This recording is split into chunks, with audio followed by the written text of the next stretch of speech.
El fuego interno, de Carlos Castaneda. Capítulo 1. Los nuevos videntes. Había pasado la noche en la ciudad de Oaxaca, en el sur de México. Iba camino a las montañas de Ixtlán a buscar a don Juan. Al salir en mi coche de la ciudad temprano por la mañana, tuve el buen tino de dar una vuelta por la plaza principal, y ahí lo encontré, sentado en su banca favorita, como si esperase a que yo pasara. Paré el coche y me reuní con él. Me dijo que estaba en la ciudad atendiendo negocios, que se hallaba hospedado en una pensión local y que con toda confianza podía quedarme con él, ya que tenía que permanecer en la ciudad por 2 días más. Por un largo rato hablamos de mis actividades y problemas en el mundo académico. Como era su costumbre, de repente me dio una palmada en la espalda, cuando menos me lo esperaba, y el golpe me hizo entrar en un estado de conciencia acrecentada. Estuvimos sentados durante mucho tiempo, en silencio. Yo esperaba con ansia que comenzara a hablar, y sin embargo, cuando lo hizo, me sorprendió. Mucho tiempo antes de que los españoles llegaran a México, me dijo, existían extraordinarios videntes toltecas, hombres capaces de actos inconcebibles. Eran el último eslabón en una cadena de conocimiento que se extendió a lo largo de miles de años. Esos videntes toltecas fueron hombres extraordinarios, brujos poderosos, sombríos y obsesionados que desentrañaron misterios y poseyeron conocimientos secretos que utilizaban para afectar o subyugar a quienes cayeran en sus manos. Sabían cómo inmovilizar la atención de sus víctimas y fijarla en lo que fuera. Dejó de hablar y me miró. Sentí que esperaba que yo le hiciera una pregunta, pero no sabía qué preguntar. Tengo que hacer hincapié en un hecho importante, prosiguió. El hecho de que aquellos brujos sabían cómo inmovilizar la atención de sus víctimas. No te diste cuenta, cuando yo lo mencioné no significó nada para ti. No es raro. Una de las cosas más difíciles de admitir es que el estar consciente de ser es algo que puede ser manejado. Me sentí confuso, sabía que me guiaba hacia algo. Sentía una aprehensión familiar, el mismo sentimiento que siempre me asaltaba cuando don Juan comenzaba un nuevo ciclo de enseñanzas. Le dije cómo me sentía. Hizo un gesto vago de sonrisa. De costumbre, cuando sonreía, resumaba felicidad. Esta vez estaba definitivamente preocupado. Durante un momento pareció considerar si seguir hablando o no. De nuevo me miró atentamente, paseando su mirada con lentitud a lo largo de todo mi cuerpo. Aparentemente satisfecho, asintió con la cabeza y dijo que yo estaba listo para emprender la etapa final. El aprendizaje de todos los guerreros tenían que llegar a cabo para al fin entender el camino del conocimiento. Vamos a hablar del estar consciente de ser. Los videntes toltecas, de hecho, fueron los maestros supremos del arte de estar consciente de ser. Cuando digo que sabían cómo inmovilizar la atención de sus víctimas, quiero decir que su conocimiento y sus prácticas secretas les permitieron romper el misterio del estar consciente de ser. Muchas de sus prácticas han sobrevivido hasta el día de hoy, afortunadamente en una forma modificada. Digo afortunadamente porque esas actividades, como ya te lo explicaré, no llevaron a los antiguos videntes toltecas a la libertad, sino a su ruina. ¿Usted conoce esas prácticas?, le pregunté. Claro que sí, me dijo. No hay manera de que nosotros no conozcamos esas técnicas, pero eso no quiere decir que las practiquemos. Tenemos otras miras, pertenecemos a un nuevo ciclo. Pero usted no se considera brujo, ¿verdad, don Juan? No le hagas, dijo. Yo soy un guerrero que ve. En realidad todos nosotros somos los nuevos videntes. Los antiguos videntes eran los brujos. Para el hombre común, la brujería es asunto negativo, pero de todos modos fascinante. Por esa razón siempre te animé, en tu estado de conciencia normal, a que pensaras que nosotros somos brujos. Es recomendable hacerlo. Sirve para atraer el interés. pero para nosotros ser brujo sería como entrar en un callejón sin salida. Quise saber qué quería decir con eso, pero se negó a hablar al respecto. Dijo que se explayaría en el tema conforme siguiera avanzando con su exposición del estar consciente de ser. Le pregunté acerca del origen del conocimiento de los toltecas. Al comer plantas de poder, los toltecas dieron el primer paso en el camino del conocimiento. Ya fuera empujados por la curiosidad o el hambre o el error, las comieron. Una vez que las plantas de poder produjeron sus efectos, solamente fue asunto de esperar hasta que algunos de ellos comenzaran a analizar sus experiencias. En mi opinión, los primeros hombres que recorrieron el camino del conocimiento fueron muy intrépidos y al mismo tiempo muy desacertados. ¿No es todo esto una conjetura de su parte, don Juan? No, esto no es ninguna conjetura mía. Yo soy vidente y cuando me enfoco en aquella época sé todo lo que ocurrió. ¿Puede ver los detalles de las cosas del pasado?, le pregunté. Ver en un sentido peculiar de saber, contestó, de saber algo sin la menor duda. En este caso sé lo que hicieron esos hombres, no solamente a causa de que veo, sino porque estamos tan estrechamente ligados con ellos. Don Juan explicó entonces que su uso del término tolteca no correspondía a la manera como yo lo usaba. Para mí significaba una cultura, el imperio tolteca.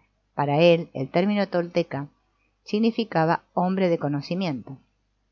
Dijo que en la época a que se refería, siglos o tal vez incluso milenios antes de la conquista española, todos aquellos hombres de conocimiento vivían dentro de una vasta área geográfica al norte y al sur del Valle de México, y que se dedicaban a ocupaciones específicas: curar, embrujar, hacer relatos, bailar, ser oráculos, preparar alimentos y bebidas. Tales ocupaciones fomentaban un conocimiento específico, un conocimiento que los diferenciaba del hombre común y corriente. Por otra parte, estos toltecas eran personas que encajaban en la estructura de la vida cotidiana, muy a la manera en que lo hacen en nuestra época los médicos, artistas, maestros, sacerdotes y hombres de negocios. Practicaban sus profesiones bajo el estricto control de cofradías organizadas, y llegaron a ser expertos tan influyentes que incluso dominaron todas las áreas vecinas. Don Juan dijo que después de siglos de usar plantas de poder, algunos de ellos aprendieron finalmente a ver. Los más emprendedores comenzaron entonces la enseñanza de cómo ver. Y ese fue el principio de su perdición. Al pasar el tiempo aumentó el número de videntes y la obsesión de ver llegó a tal punto que dejaron de ser hombres de conocimiento. Se volvieron expertos en ver y en ejercer control sobre los extraños mundos que atestiguaban, pero todo ello no sirvió de nada. El ver había socavado su fuerza y los había obligado a obsesionarse con lo que veían. Sin embargo, hubo videntes que escaparon a ese destino, grandes hombres que a pesar de ver, nunca dejaron de ser hombres de conocimiento. Estoy convencido de que bajo su dirección las poblaciones de ciudades enteras penetraron en los mundos que veían y de ellos no volvieron a salir jamás. Pero los videntes que podían solo ver fueron un fracaso, y cuando su tierra fue invadida por pueblos conquistadores se encontraron tan indefensos como todos los demás. Esos conquistadores se apoderaron del mundo tolteca, se apropiaron de todo, pero nunca aprendieron a ver. ¿Por qué cree usted que nunca aprendieron a ver?, pregunté. Porque copiaron los procedimientos de los videntes toltecas sin tener el conocimiento interno que los acompaña. Hasta la fecha hay cantidades de brujos por todo México, descendientes de esos conquistadores, que siguen imitando a los toltecas, pero sin saber lo que hacen o lo que dicen, porque no son videntes. ¿Quiénes fueron esos conquistadores, don Juan? Otros indios, dijo. Cuando llegaron los españoles, los antiguos videntes habían desaparecido hacía ya siglos. Lo que encontraron los conquistadores fue una nueva casta de videntes que comenzaba ya a asegurar su posición en un nuevo ciclo. ¿Qué cosa es una nueva casta de videntes? Después que el mundo de los primeros toltecas fue destruido, los videntes que sobrevivieron se recluyeron y empezaron un recuento de sus prácticas. Lo primero que hicieron fue establecer el acecho, el ensoñar y el intento, como los procedimientos claves. Luego descontinuaron el uso de las plantas de poder. Quizás eso nos da cierta idea de lo que realmente les sucedió con las plantas de poder. El nuevo ciclo apenas comenzaba a establecerse cuando los conquistadores españoles acabaron con todo. Afortunadamente, para entonces, los nuevos videntes estaban completamente preparados para enfrentar ese peligro. Ya eran practicantes consumados del arte del acecho. Don Juan dijo que los subsecuentes siglos de subyugación les proporcionaron a los nuevos videntes las circunstancias ideales para perfeccionar sus habilidades. Por extraño que parezca, fue el extremo rigor y la coerción de dicho período lo que les dio el ímpetu para refinar sus nuevos principios. Y gracias al hecho de que nunca divulgaban sus actividades, se les dejó libres y pudieron explorar y delinear el curso de sus actos. ¿Hubo un gran número de videntes durante la conquista?, pregunté.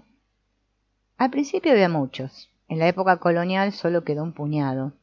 El resto había sido exterminado. ¿Y cómo está la cosa hoy en día? Hay unos cuantos. Como tú comprenderás, están dispersos por todas partes. ¿Los conoce usted, don Juan? Una pregunta tan sencilla es la más difícil de contestar. Hay unos a quienes conocemos muy bien, pero no son exactamente como nosotros, porque se han concentrado en otro aspecto específico del conocimiento. Bailar, curar, embrujar, hablar, en vez de lo que recomiendan los nuevos videntes, el acecho, el ensueño y el intento. Lo que son exactamente como nosotros no cruzarían nuestro camino. Así lo dispusieron los videntes que vivieron durante los tiempos coloniales para evitar ser exterminados por los españoles. Cada uno de esos videntes fundó un linaje. Y no todos ellos tuvieron descendientes, de modo que quedan muy pocos. ¿Conoce usted a algunos que sean exactamente como nosotros? Unos cuantos. Le pedí entonces que me diera toda la información posible. El tema me interesaba de manera vital. Me era de suma importancia conocer nombres y direcciones, con objeto de validar y corroborar todo lo que me estaba diciendo. Don Juan no parecía interesado en complacerme. Los nuevos videntes pasaron por todas esas corroboraciones, me dijo. La mitad de ellos dejó los huesos en el cuarto donde los corroboraban. Así que ahora son pájaros solitarios. Dejémoslo así. Lo único de lo que podemos hablar es de nuestro linaje. Acerca de eso, tú y yo podemos decir todo lo que queramos. Explicó que todos los linajes fueron iniciados en la misma época y de igual manera. Hacia fines del siglo XVI, cada nahual se cerró en sí mismo y aisló a su grupo de videntes para que no tuvieran ningún contacto abierto con otros videntes. La consecuencia de esa drástica segregación fue la formación de linajes individuales. Dijo que nuestro linaje estaba compuesto de 14 nahuales y 126 videntes. Algunos de esos 14 nahuales tuvieron solamente 7 videntes con ellos, otros tuvieron 11 y algunos hasta 15. Me dijo que su maestro, su benefactor, como le llamaba, era el nahual Julián, y el anterior a Julián era el nahual Elías. Le pregunté si conocía los nombres de todos los 14 nahuales. Los nombró y los enumeró, a fin de que yo supiera quiénes eran. Dijo también que había conocido personalmente a los 15 videntes que formaron el grupo de su benefactor, y que había conocido al maestro de su benefactor, el nahual Elías, y a los 11 videntes de su grupo. Don Juan me aseguró que nuestro linaje era bastante excepcional porque sufrió un cambio drástico en el año 1723. Una influencia externa vino a afectarnos y alteró nuestro curso de manera inexorable. En ese momento, no quiso hablar del evento en sí, pero dijo que a partir de ese entonces, nuestra línea tomaba en cuenta un nuevo comienzo, y que se consideraba que los 8 nahuales que habían gobernado el linaje desde ese instante eran intrínsecamente diferentes a los 6 que los cedieron. Don Juan debió tener negocios que atender al día siguiente porque no lo vi hasta casi el mediodía. Mientras tanto llegaron a la ciudad 3 de sus aprendices, Pablito, Néstor y la Gorda. Venían a comprar herramientas y materiales para el negocio de carpintería de Pablito. Los acompañé y los ayudé a cumplir todos sus encargos. Luego regresamos todos a la pensión. Los 4 estábamos sentados conversando cuando don Juan entró a mi cuarto. Nos dijo que partiríamos después del almuerzo y que inmediatamente tenía algo que discutir conmigo, en privado. Sugirió que nosotros 2 diéramos un paseo alrededor de la plaza antes de que nos reuniéramos todos en un restaurante. Pablito y Néstor se pusieron de pie y salieron diciendo que aún no terminaban sus quehaceres. La Gorda parecía estar muy disgustada. ¿De qué van a hablar?, chilló, pero de inmediato reconoció su error y se rió nerviosamente. Don Juan la miró de manera extraña, pero no dijo nada. Alentada por su silencio, la Gorda propuso que la lleváramos con nosotros. Nos aseguró que no nos molestaría en lo más mínimo. «Estoy seguro de que no nos molestarás», le dijo don Juan, «pero realmente no quiero que oigas nada de lo que tengo que decir». El enojo de la Gorda era muy obvio, se sonrojó. Cuando don Juan y yo salíamos del cuarto, la miré a hurtadillas y noté que tenía la boca abierta y los labios resecos. Toda su cara se había nublado con ansiedad y tensión, distorsionándose al instante. El mal humor de la Gorda me causó una gran ansiedad. De hecho, sentí una incomodidad física. No dije nada, pero don Juan pareció darse cuenta de cómo me sentía. «Deberías darle gracias a la Gorda día y noche», dijo de repente. «Ella te está ayudando a destruir tu importancia personal.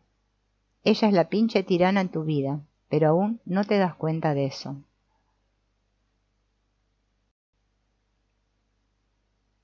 Paseamos alrededor de la plaza hasta que todo mi nerviosismo se desvaneció. Entonces nos volvimos a sentar en su banca preferida. «Los antiguos videntes en realidad fueron muy afortunados», comenzó don Juan, «porque tuvieron tiempo de sobra para aprender cosas increíbles. Con decirte que sabían maravillas que hoy no podemos ni siquiera imaginar». «¿Quién les enseñó todo eso?», pregunté. «Aprendieron todo por su cuenta. Eran videntes, veían. La mayoría de lo que sabemos en nuestro linaje fue obra de ellos. Los nuevos videntes corrigieron los errores de los antiguos videntes, pero la base de lo que conocemos y hacemos está perdida en el tiempo de los toltecas». Explicó que uno de los más sencillos y al mismo tiempo más importantes hallazgos, desde el punto de vista de la instrucción, es saber que el hombre tiene 2 tipos de conciencia. Los antiguos videntes lo llamaban el lado derecho e izquierdo del hombre. Los antiguos videntes se dieron cuenta, prosiguió, de que la mejor manera de enseñar su conocimiento era hacer que sus aprendices cambiaran a su lado izquierdo a un estado de conciencia acrecentada, porque allí es donde tiene lugar el verdadero aprendizaje. A los antiguos videntes les entregaban niños muy pequeños como aprendices, para que de esa manera no conocieran otra clase de vida. A su vez, cuando esos niños crecían, tomaban a otros niños como aprendices. Imagínate las cosas que debieron descubrir en esos cambios a la izquierda y a la derecha, después de siglos de hacerlo. Yo comenté lo desconcertante que eran para mí esos cambios. Me aseguró que mi experiencia era similar a la suya. Su benefactor, el Nahual Julián, le creó un profundo cisma al hacerlo cambiar una y otra vez de un tipo de conciencia al otro.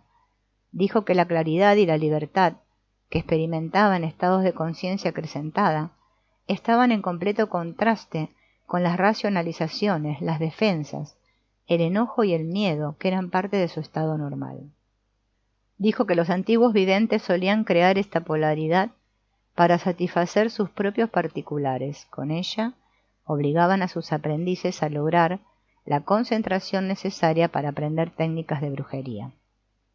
Los nuevos videntes, por otro lado, la usaban para guiar a sus aprendices a la convicción de que existen en el hombre posibilidades que jamás son realizadas. El mejor logro de los nuevos videntes, dijo don Juan, es su explicación del misterio de estar conscientes de ser. Lo condensaron todo en unos conceptos y actos que se enseñan mientras los aprendices están en el estado de conciencia acrecentada. Dijo que el valor del método de enseñanza de los nuevos videntes radica en que aprovecha las cualidades peculiares de la conciencia acrecentada, especialmente la inhabilidad de los aprendices para recordar. Esta inhabilidad constituye una barrera casi infranqueable para los guerreros que tienen que recordar toda la instrucción que se les dio, si han de seguir adelante. Solo después de años de esfuerzo y de disciplina monumentales pueden los guerreros recordar su instrucción.